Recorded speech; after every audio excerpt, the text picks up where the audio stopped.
راح اريدك تسحب كارت هون كارت قول ستوب. ليش ما انا اسحب من بيدي؟ شلون يعني؟ يعني اخذ ورقه كريت وانا اسحب الكارت اللي اريده. كيفك راوي الناس بس خلي يشوف. يلا.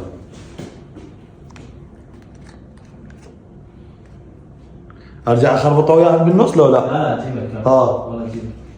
شنو الكارت يا هذا شوفه؟ اي عاد. يعني شوف ركز. ايه.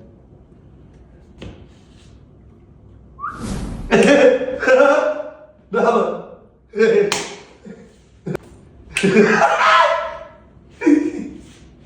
دعت امك شلون؟ طيب يا اخي اشوفه في شيء هذا؟ ركز ركز. لحظة الولد ممسوس. خل اشوفه. شلون هاي؟ دعت امك هذا صرصار عليك الله. تعرف شلون صارت؟ ايه. انا اقول لك. يلا. تاكل هاي الكيكه مال اسبيريش تقدر تصير ساعه. والله؟ صدق. يسوونها بساعه. جيب سالة صرصار. اوكي. عندك بعد مين؟ هاي بالتوتي البرد. عندك بعد؟ اي يسوون خذها هسه. ما اريد هذا شيء كيف طيبه؟ روح عباس طيب. هاي كيكه اسبيريش صارت متوفره بالاسواق العربيه. لا والله صدق طيبه. تقدرون تطلبوها هسه وتذوقوها. طلبوا لنا رايكم بالتعليقات قولوا لنا شنو طيبه.